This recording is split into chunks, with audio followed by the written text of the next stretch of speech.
En el año de 1823, Thomas Jefferson, tercer presidente de los Estados Unidos, dijo lo siguiente: llegará el día en que la generación mística de Jesús por el Ser Supremo como Padre en el vientre de una virgen será clasificada como una fábula de la generación de Minerva en el cerebro de Júpiter. Ahora, posiblemente algún día me puede explicar lo que él quiso decir, pero yo creo que lo que él quiso decir con esto es que creía que el nacimiento virginal de Jesucristo era solamente un mito. Era una historia inventada, en algún día sería clasificada con todos los demás mitos y leyendas de este mundo. Bueno, Thomas Jefferson estaba equivocado. El nacimiento virginal de Cristo no es un mito, es verdad, y todavía lo creen aquellos que se aferran a las enseñanzas de la Biblia. Pero a pesar de lo equivocado que estaba Jefferson, lo que sus comentarios nos dicen es que el nacimiento de una virgen por medio de una virgen de Cristo es una de esas doctrinas bíblicas que suscita una fuerte oposición.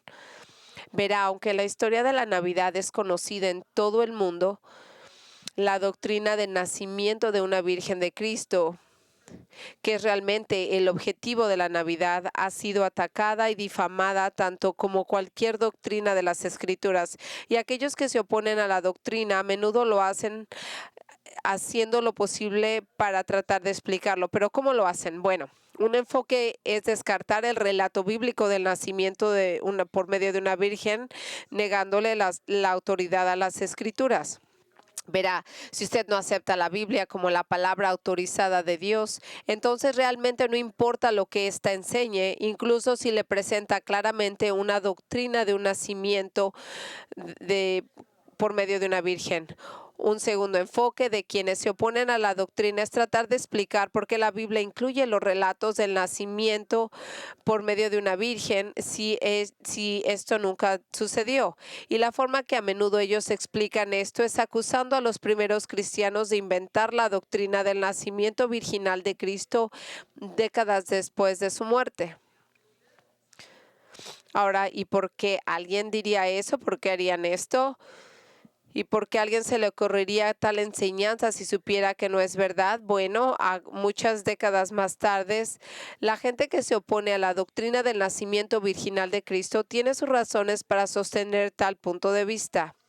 Así es como un grupo que se llama en su sitio de la internet, se llama religiosatolerancia.org, explica el surgimiento de la creencia del nacimiento virginal de Cristo. Y eso es como ellos lo describen.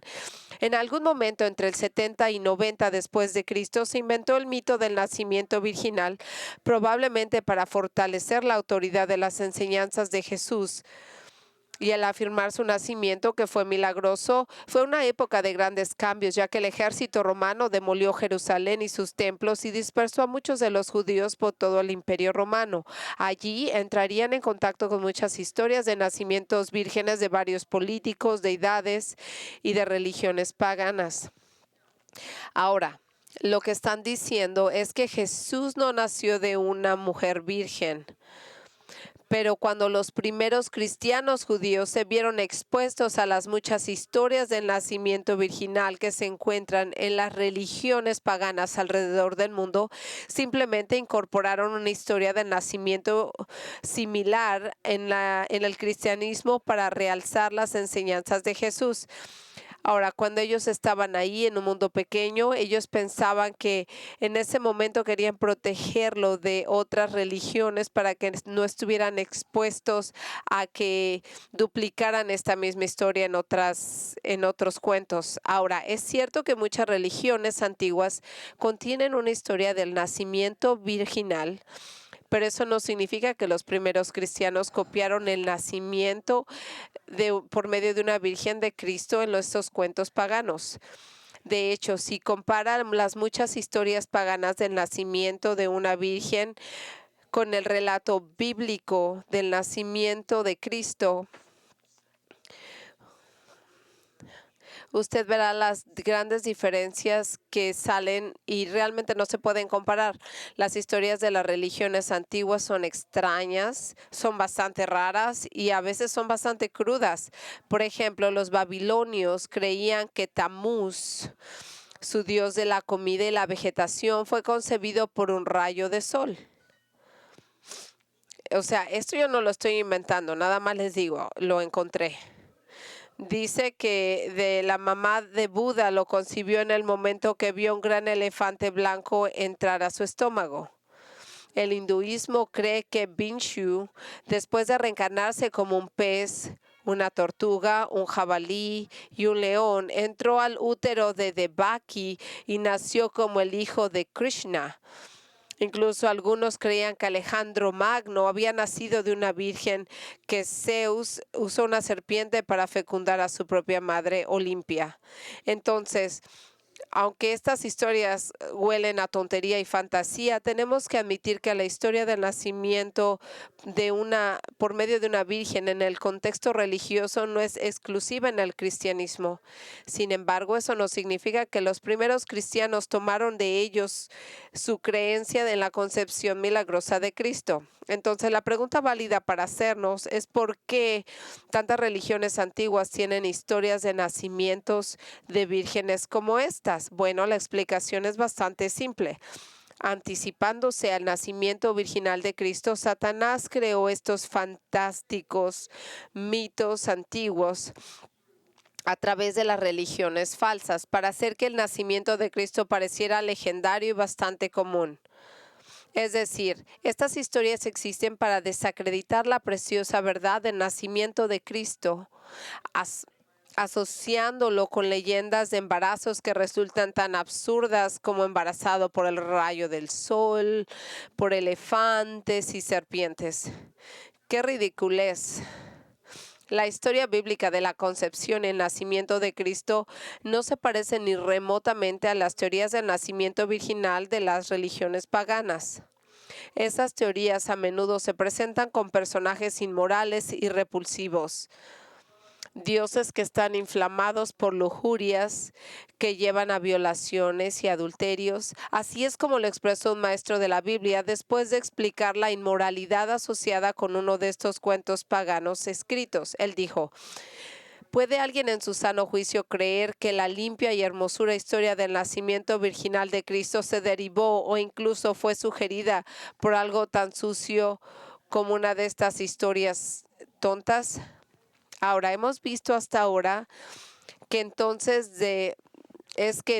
inspirados por Satanás, hay muchos que hacen todo lo posible para rechazar el nacimiento de Cristo.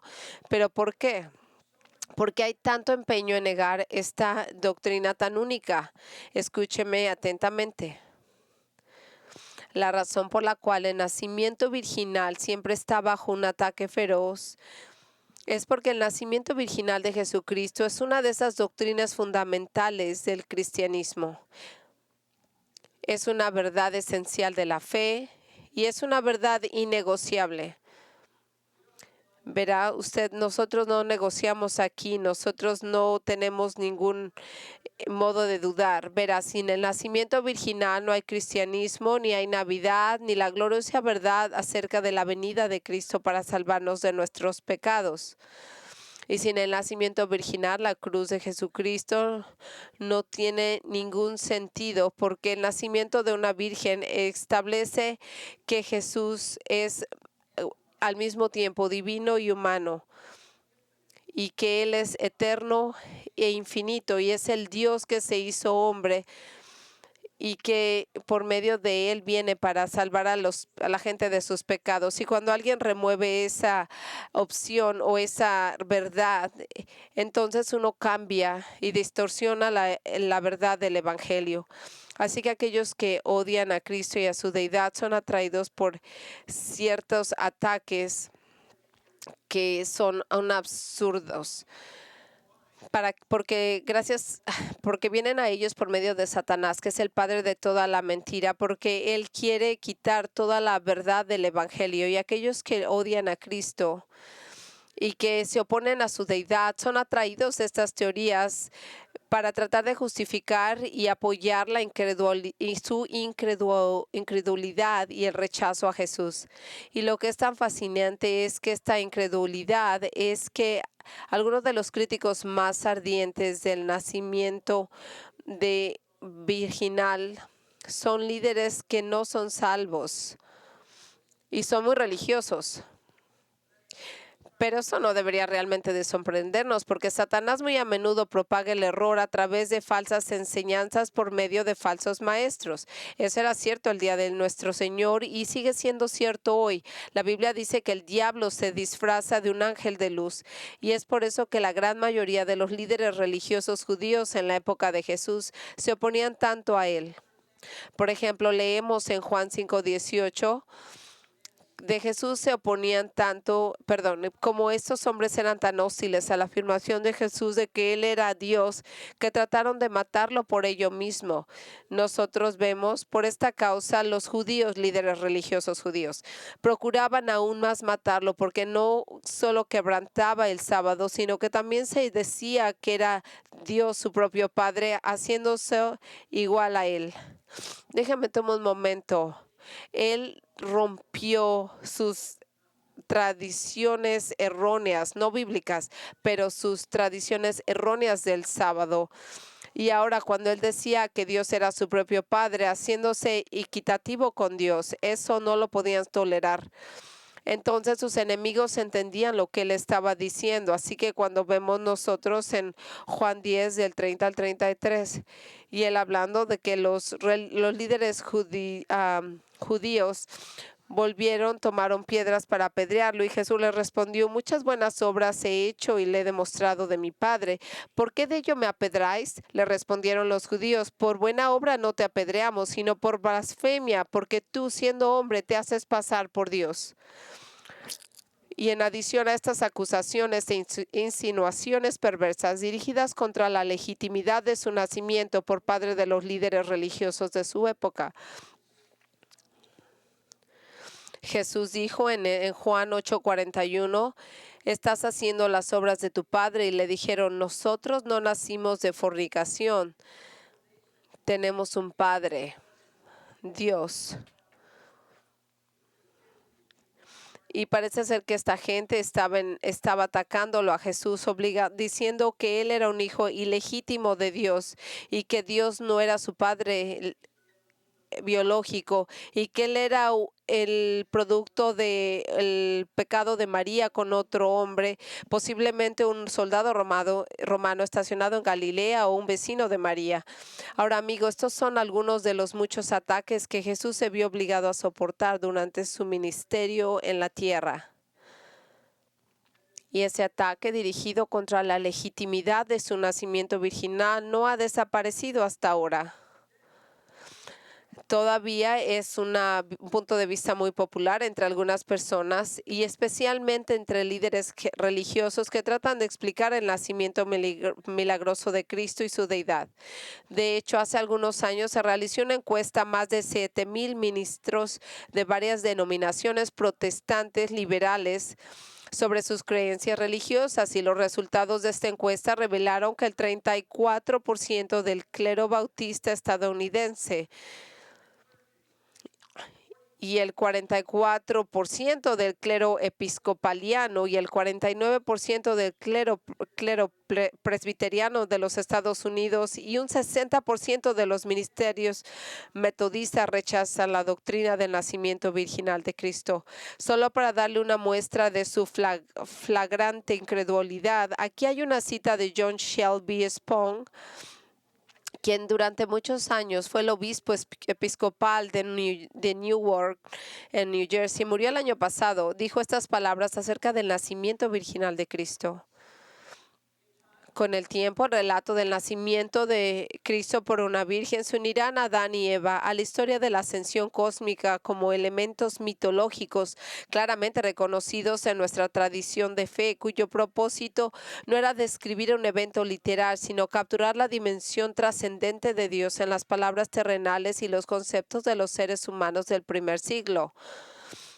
Ahora, no tengo ni idea de lo que está hablando este hombre, excepto de que él no creía que el nacimiento de Cristo por medio de una virgen debería de tomarse literalmente como se describe. Lamentablemente, ahora que está muerto, sabe que no es verdad, pero es demasiado tarde para él. Entonces vivimos en un mundo donde muchas personas, incluso líderes religiosos prominentes, se oponen con vehemencia al nacimiento de Cristo, como lo describen, como una mujer virgen. Se oponen a ella en los días de la estancia terrenal de nuestro Señor y continúan oponiéndose hasta el día de hoy. Y ahora ellos siguen hablando que incluso en el Evangelio de Mateo se incluye la historia de la concepción de María y el nacimiento de Cristo en su relato de este Evangelio.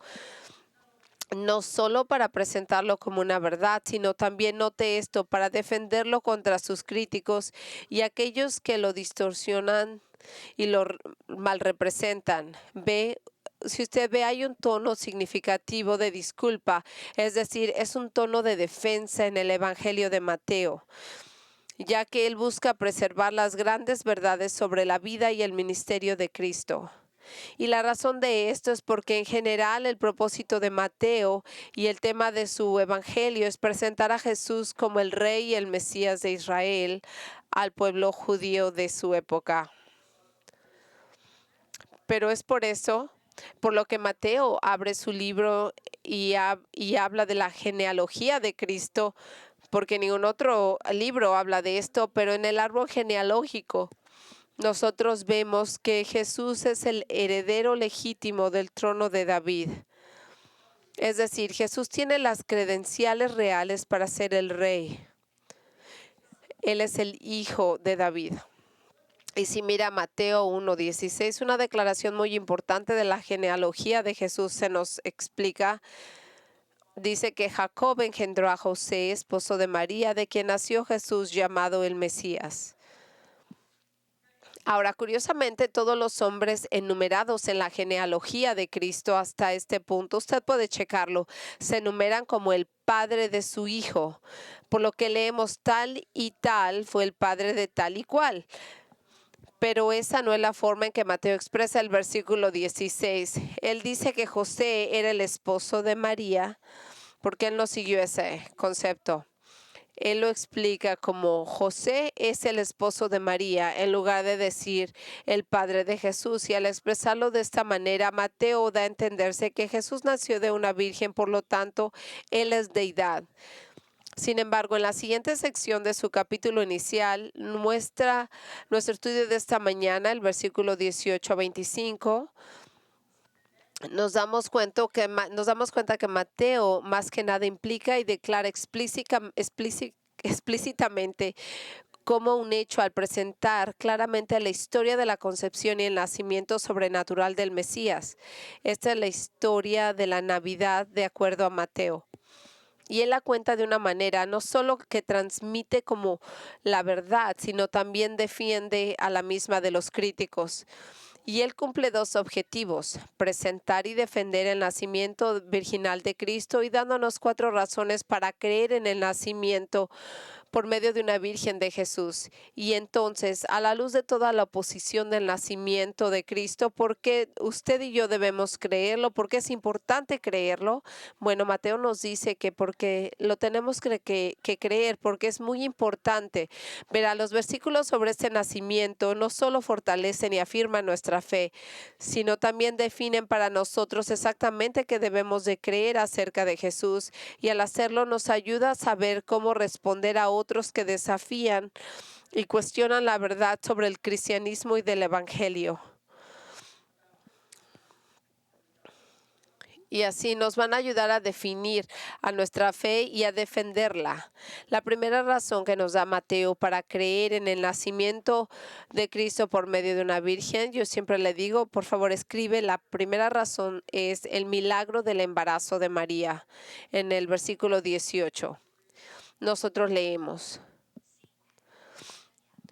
y el nacimiento de Jesucristo fue así: estando desposada su madre María con José, antes de que se juntasen, se halló que había concebido del Espíritu Santo. habiendo enumerado ya los antecedentes familiares terrenales de Cristo y su genealogía, Mateo ahora nos dice cómo vino el Mesías a este mundo. Y lo hace diciéndonos inmediatamente de su concepción fue milagrosa y sobrenatural y diferente a cualquier otra concepción, porque María, su madre, estaba embarazada de él, aunque ella y su esposo nunca habían tenido relaciones físicas. Es decir, ella todavía era una virgen y sin embargo estaba con un bebé en su vientre. Y ahora, ¿quién era María y José? Yo sé que algunos de ustedes ya saben esto, para otros puede que esto sea nuevo, pero la Biblia realmente nos da muy poca información sobre ellos. Sabemos que María era una mujer joven judía, descendiente del rey David, y muy probablemente creció en el pueblo de Nazaret. Y de acuerdo a Juan 19:25, tenía una hermana también que se llamaba María. Eso suena algo extraño, pero no era una práctica poco común en aquellos días en la cual tuvieran el nombre similar los diferentes hijos. También sabemos que tenían un pariente, probablemente ella era su prima llamada Isabel, que se convirtió en la madre de Juan el Bautista. Y ahora es cuando nos explican cómo el arcángel Gabriel, anunciándole a María que ella había sido escogida para ser la madre del Mesías, obtenemos una imagen muy positiva de María como una joven piadosa que creyó en la palabra de Dios y se sometió, porque en respuesta a lo que le dijo Gabriel, ella dijo: hágase en mí según tu palabra. Así que nosotros seguimos discutiendo y refiriéndonos como María, una mujer devota y una mujer piadosa que le da la respuesta correcta al arcángel Gabriel. Y ella dice, como lo dijimos, que se haga en mí según tu palabra. Y también vemos una respuesta a todo esto, una gran humildad, reverencia y adoración cuando ella exalta al Señor en lo que se conoce comúnmente como el Magnificat. Cuando María magnifica al Señor. En cuanto a José, sabemos aún menos de él que de María. Sabemos que era un carpintero.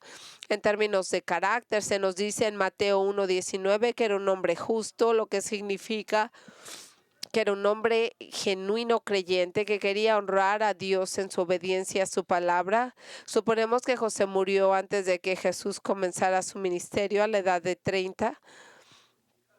Porque no hay mención de él durante estos años. Mientras él estaba en la cruz, Jesús le pidió al apóstol Juan que cuidara de María como su propia madre, indicándonos ahí que José no estaba alrededor, ya no estaba ahí para cuidar de ella. Pero aún no sabemos mucho acerca de María o de José. Lo que sabemos acerca de ellos nos lleva a concluir que ambos eran creyentes sinceros, con corazones entregados a Dios. Y debo agregar que no eran muy viejos cuando se casaron. Verá, en esos días las niñas judías a menudo se casaban hasta de 12 o 13 años. Los niños generalmente eran un poco mayores que eso, pero a pesar de su edad juvenil y su inexperiencia, Dios los eligió para ser la pareja de la cual Jesús nacería y la cual lo criaría. Y la forma en que Mateo explica esto es informándonos de que antes de vivir juntos y tener intimidad física, María y José estaban comprometidos el uno con el otro. Ahora, esto vamos a estar muy claros que no se trata, cuando yo le digo que estaban comprometidos en esos días, es más que estar como un compromiso de estos días. Era realmente que estaba usted casado legalmente con alguien. No es el tipo de compromiso de estos días. En estos días usted se tendría que divorciar si estaba comprometido con alguien y decidía ya no estar con ella. Así que, primero que nada, los padres tenían que estar de acuerdo con ese matrimonio y se hacía un contrato y se redactaba implicando el precio que pagaría el padre de la novia como dote o el precio de ella. Y eso se hacía para compensar los gastos de la boda. No es una mala costumbre para padres con hijas. Y ahora, una vez que ese pago o que el pago al precio acordado se había hecho, se sellaba el contrato y la pareja se consideraba legalmente casada entre sí. De hecho, ahí hasta este punto ellos no vivían juntos, pero hasta este momento ellos estaban comprometidos, llegaban a un segundo nivel en el cual ellos tendrían que vivir por separado con sus padres o sus madres por un año. Y el propósito de esto, de estar fuera, es porque ellos estaban siendo probados en su pureza moral. Y ahora yo le voy a decir que no había una prueba para el novio, no sé cómo lo harían, pero se descubre que la novia durante este tiempo de compromiso estaba embarazada. Entonces el matrimonio podría romperse legalmente por divorcio. Sin embargo, después de un año ella demostraba ser moralmente fiel. Entonces el esposo iría a la casa de los padres de su novia en una gran procesión y llevaría a su novia de regreso a su casa. Ahí consumaría su matrimonio y ellos comenzarían a vivir como marido y mujer. Ahora, Mateo nos dice en el versículo 18 que en algún momento durante la segunda etapa del periodo de los esposales, este periodo de espera de un año, José se dio cuenta del embarazo de María. Pero lo que José no entendió en el principio es que María no había estado con otro hombre. Mateo declara muy simplemente al final del versículo 18 que se halló encinta por medio del Espíritu Santo. Y ahora, esta es una declaración tremendamente importante porque sin entrar en detalles, Mateo revela que la concepción de Cristo fue una obra sobrenatural del Espíritu Santo y ningún otro hombre estuvo involucrado. Es decir, María mantuvo su virginidad y sin embargo quedó embarazada por una obra milagrosa del Señor en su Espíritu Santo. Aunque Mateo solo menciona esto como un hecho, Lucas en su relato del Evangelio lo amplía un poco más cuando leemos Lucas del 1 del 26 al 34. En el sexto mes el ángel Gabriel fue enviado por Dios a una ciudad de Galilea llamada Nazaret, a una virgen desposada con un varón que se llamaba José, de la descendencia de David, y en el nombre de la virgen era María. Y entrando le dijo: saludos, predilecta, el Señor está contigo. Pero ella estaba muy perpleja por la declaración y seguía pensando qué clase de saludo sería ese. El ángel le dijo: no temas, María, porque has hallado gracia delante de Dios. Y he aquí, concebirás en tu vientre y darás a luz a tu hijo, y lo llamarás su nombre Jesús. Él será grande y será llamado Hijo del Altísimo. El, el Señor Dios le dará el trono de su padre David y reinará sobre la casa de Jacob para siempre y por siempre, y su reino no tendrá fin. María dijo al ángel: ¿cómo puede ser esto siendo virgen? Respondió el ángel y le dijo: el Espíritu Santo vendrá sobre ti, el poder del Altísimo te cubrirá con su sombra, y por eso el santo niño será llamado el Hijo de Dios. Y he aquí, aún tu pariente Elizabeth también ha concebido un hijo en su vejez. La que se llamaba estéril ya está en su sexto mes, porque no hay nada imposible para Dios. Y María dijo: he aquí la esclava de Dios, hágase en mí según su palabra. Y el ángel se apartó de ella. Ahora, obviamente la concepción de Jesús por medio del Espíritu Santo es un gran misterio que ninguno de nosotros somos capaces de completamente entender. Sin embargo, no creo que podamos realmente entenderlo, pero al usar la palabra cubrir con su sombra, cuando está hablando del Espíritu del Santísimo, nosotros entendemos que es una palabra en la cual Lucas la transmite de una manera muy única, diciendo que la presencia de Dios vino sobre María, de modo que ella se quedó fecundada con el Hijo de Dios. Vea, hay una palabra griega que traduce como cubrió, que es la misma palabra que se usa para describir la presencia de Dios en la transfiguración de Cristo, donde leemos: una nube brillante los cubrió. Y cuando la presencia de Dios descendió sobre Cristo y los discípulos. Y esto es como ellos hablan. Cuando dicen que bajó una sombra, hablan de cómo Dios descendió. Y eso es exactamente lo que sucedió a María. La presencia de Dios descendió sobre ella, no de una manera sexual, no es algo extraño con un apareamiento sexual con un ser divino, como lo caracterizan las religiones paganas y los mitos crudos y lujuriosos, pero más bien es la presencia que provocó milagrosamente la concepción física de Jesús, de modo que María quedó embarazada aun cuando era virgen. Ahora, amigos, el punto de la forma bastante reservada de Mateo de afirmar que María estaba embarazada por la obra del Espíritu Santo es decirnos que esto fue un milagro de Dios. Y al hacerlo de esta manera, Dios eligió cambiar el curso de las leyes de la naturaleza que Él mismo había establecido. Él los ha cambiado. Ahora, no necesita entender cómo Dios hizo esto, pero como el ángel Gabriel le dijo a María, solo usted necesita creer que nada es imposible para Dios. Verá, aquí está el meollo del asunto.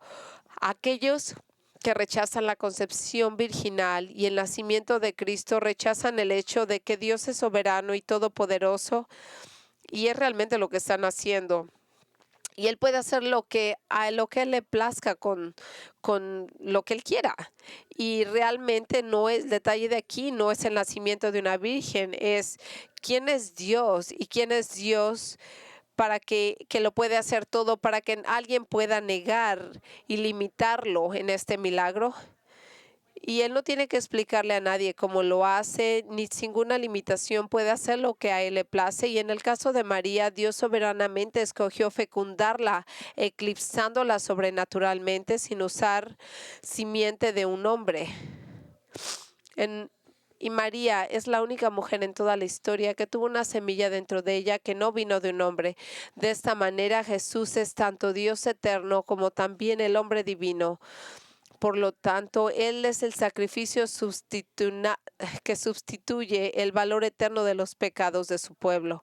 Sin embargo, José, el esposo prometido de María, en este momento no sabe nada sobre esta obra sobrenatural de Dios y esta sombra del Altísimo que fecundó a María. Aparentemente, María nunca le contó el anuncio del ángel y la visitación especial de Dios sobre ella. No es que María estaba tratando de ocultárselo a José, pero Lucas nos dice que en los pasados 3 meses ella estaba visitando a su prima Elizabeth, que estaba embarazada de Juan el Bautista. Pero ahora María regresa a Nazaret y se da cuenta de otros, incluyendo a José, que está embarazada. Entonces imagínese el dolor del pobre José. Él sabe que él no la dejó embarazada y él reacciona de la manera en que cualquier otro hombre habría hecho. Él asume lo peor, que ella ha sido infiel. Y así que decide que va a terminar esta relación y se divorciará de María. Y esta es la parte del desarrollo de la historia del nacimiento de Cristo que vemos la segunda razón en que Mateo nos da para creer en el nacimiento virginal de Jesús. Y la primera razón es para creerlo el milagro del embarazo de María. La segunda es el mensaje del ángel a José. Y José, su marido, siendo un hombre justo y no queriendo afrentarla, planeó despedirla en secreto. Ahora, cuando José se enteró de que María estaba embarazada, tuvo que tomar una decisión difícil. Como era un hombre justo, creía que continuar con el matrimonio sería aprobar el supuesto adulterio de María y la ruptura de su voto matrimonial. Sabía que Dios condenaba la ruptura del voto matrimonial, de modo que no podía en conciencia tranquila continuar con esta relación, pero más bien decidió divorciarse de ella. Pero sabemos que José tenía un buen corazón, era un hombre compasivo, por lo que no quería deshonrar a María con un divorcio público que le traería vergüenza y deshonra a toda la comunidad judía, posiblemente la muerte, porque eso era rara vez, aunque eso rara vez se practicaba. Entonces, en su preocupación, él hace algo que está permitido por la ley mosaica. Se divorciaría de ella en silencio, entregándole una carta de divorcio en presencia de 2 o 3 testigos, algo así como un acuerdo fuera de la corte. Pero antes de que pudieran llevar a cabo este plan, Dios intervino enviando a un ángel para darle un mensaje en un sueño mientras él dormía. En lo que leemos en el versículo 20. Y pensando él en esto, he aquí un ángel del Señor se le apareció en sus sueños y le dijo: José, hijo de David, no temas recibir a María como tu mujer, porque el niño que ha concebido en ella es del Espíritu Santo. Ahora, los sueños se usaban a menudo durante los tiempos del Antiguo Testamento como un modo de comunicar la revelación de Dios. Y en este sueño en particular vino de Dios a través de un ángel para explicarle a José la información que ya le habían dado a María. Porque esta información el ángel ya se la había dicho a ella, que un niño que era el producto del Espíritu Santo y no de una sexualidad humana. De hecho, el ángel se refiere a José como el hijo de David.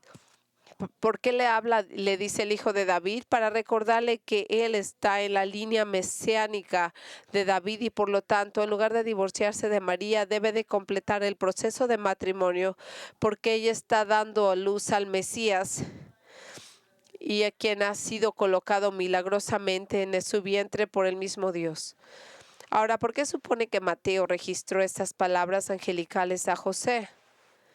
Bueno, por la razón básica de que quería que nosotros, sus lectores, escucháramos el claro testimonio de Dios a través de un ángel, de que Jesús nació de una virgen. Entonces, ¿por qué creemos que el nacimiento virginal de Cristo? Lo creemos porque Dios lo declara en su palabra y lo creemos porque las Escrituras lo dicen muy claramente. Y se da cuenta que todos los escritores de la Biblia son totalmente consistentes y están de acuerdo en su enseñanza sobre el nacimiento de Cristo. José nunca es llamado el padre de Jesús. Y nunca nadie se refiere a José como el padre de Jesús. María nunca menciona a José en relación con el nacimiento de Cristo. Ningún escritor de la Biblia afirma jamás que José tuvo algo que ver con la concepción de Jesús. De hecho, el apóstol Pablo declara muy claramente en Gálatas 4:4, cuando vino la plenitud del tiempo, Dios envió a su Hijo nacido de mujer. Pablo simplemente está afirmando la gran verdad del nacimiento virginal de Cristo. Una madre humana, pero no un padre humano. No es de un hombre, no es un hombre y una mujer, es solamente una mujer. Y esto es lo que el ángel le dijo a José en su sueño. Pero eso no fue todo lo que el ángel le dijo a José. De hecho, pasó a dar información sobre el niño que iba a nacer a través de María. Y Mateo usa esa información para darnos una tercera razón para creer en el nacimiento virginal del Mesías. La primera razón para creerlo es el milagro del embarazo de María, que fue una obra creadora sobrenatural de Dios. Y la tercera razón que vemos aquí es porque nos habla del ministerio de Jesús. Y dará a luz a un hijo y le llamará su nombre Jesús, porque él salvará a su pueblo de los pecados. Ahora, lo que leemos aquí es que el ángel explica que el niño dentro de María es un hijo de José, es un hijo que José debe de llamar Jesús. Y la razón para llamarlo Jesús es porque su ministerio principal será salvar a su pueblo de sus pecados. Y verá, el nombre de Jesús significa el Señor salva. Originalmente proviene del hebreo y eso es equivalente al moderno nombre de Josué. Y aunque en el primer siglo había muchos niños judíos con el nombre de Josué o Jesús, solo el niño que se desarrolló dentro del vientre de María está a la altura de un nombre de salvar a su pueblo de sus pecados. Ahora escuche atentamente lo que el ángel realmente está diciendo a José es que Jesús va a ser el salvador de su pueblo. Y de lo que los salvará no es la opresión romana ni de ningún otro tipo de dominación política y alguna tiranía. Los va a salvar de sus pecados. Y aquí está el punto. La razón por la que Jesucristo puede salvarnos de nuestros pecados es porque nació de una virgen y lo que significa es que Él es tanto Dios eterno como un hombre en carne. Pero el nacimiento virginal de Cristo no es un tema teológico menor, es una doctrina esencial del cristianismo, porque significa que Jesús, siendo Dios completamente humano, es el único calificado para pagar el rescate por nuestros pecados. Y la razón por la que es esto es que siendo Dios, su sacrificio es de naturaleza infinita y por lo tanto Él puede hacer una expiación eterna e infinita por su pueblo. Esto nunca va a terminar después de 1000 años. El Señor siempre es el mismo. Este es infinito, este es un milagro infinito. Él tiene la capacidad de morir como un sustituto para nuestros pecados, porque el Espíritu de Dios no puede morir, pero Él como hombre sí puede. Y nosotros, ¿por qué creemos en el nacimiento de virginal, el milagro del embarazo de María, el mensaje del ángel y por el ministerio de Jesús? Y hay una cuarta y última razón que nos da Mateo para creer en el nacimiento virginal del Mesías, y este es la profecía mesiánica de las Escrituras del versículo 22 al 23. Todo esto aconteció para que se cumpliese lo dicho por el Señor por medio del profeta. He aquí, la Virgen concebirá y dará luz a un hijo, y llamarán su nombre Emmanuel, que traducido significa Dios con nosotros. Y ahora con estas palabras el apóstol Mateo explica que el nacimiento virginal de Jesús es el cumplimiento de una profecía hecha hace mucho tiempo en el Antiguo Testamento. Aproximadamente 700 años antes del nacimiento de Cristo, el profeta Isaías predijo que una virgen daría luz a un hijo y le llamaría su nombre Emmanuel, lo cual significa Dios con nosotros. Y esto es exactamente lo que este hijo sería. Él sería Dios viviendo como hombre entre su pueblo, y esto quiere decir que Manuel no es su primer nombre, sino más bien la descripción de quién es Él. Él sería Dios que nacería como carne humana y moraría entre nosotros. Ahora, a lo largo de los años ha habido mucho debate entre los eruditos de la palabra hebrea del Antiguo Testamento que se traduce como virgen. El debate se centra si esta es la palabra que se refiere a una virgen o simplemente una mujer joven de edad casadera. Bueno, realmente no hay duda de que esta palabra se usó en el Antiguo Testamento para referirse a las mujeres jóvenes que eran vírgenes. Y así es exactamente como Mateo entendió que el profeta Isaías estaba usando esta palabra en su profecía sobre el nacimiento de Mesías, porque cuando Mateo escribió sobre el cumplimiento de esta profecía, usó una palabra griega que casi siempre significa virgen. Eso fue lo que quiso decir, eso es lo que el Espíritu de Dios quiso decir.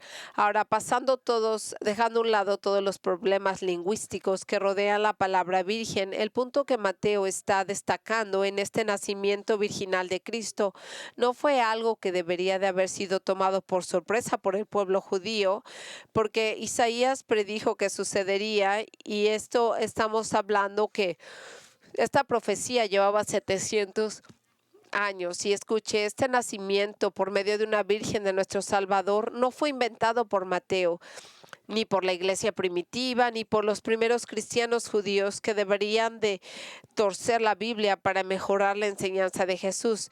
Dios prometió hace mucho tiempo atrás que moraría en su pueblo cuando vino a vivir entre ellos como un hombre. Y eso es exactamente lo que sucedió. Como nos dice el apóstol Juan, que la palabra que es Dios se hizo carne y habitó entre nosotros. Verá, el pueblo judío de los días de Mateo deberían haber recibido esta verdad tal como usted y yo la entenderíamos y deberíamos recibirla, porque fue predicha por Dios y es una profecía mesiánica y cumplida en Jesucristo. Y un hombre que se convenció de que una virgen concebiría y daría luz a un hijo era José, el esposo de María. En Mateo 24:25, despertó José de su sueño e hizo como el ángel del Señor le había mandado, y tomó a María por mujer. Pero la mantuvo virgen hasta el día que ella dio a luz y llamó a ese bebé Jesús. Al despertar de su sueño, José obedeció al ángel y procedió a tomar a María como su esposa, aunque no se divorció de ella, sino más bien se casó con ella, pero no tuvo relaciones físicas hasta después de que ella dio luz a Jesús. Verá, contrariamente a lo que muchos afirman, María no permaneció una virgen perpetua, ya que el Nuevo Testamento nos da de testimonio de muchos medios hermanos y hermanas de Jesús. Ahora, amigos, Mateos no solo está representando la gloriosa verdad de la concepción y el nacimiento sobrenatural de Cristo, sino que les ha dado 4 razones para creerlo y tener confianza en Él, de estar seguro de lo que hablan aun cuando nos atacan.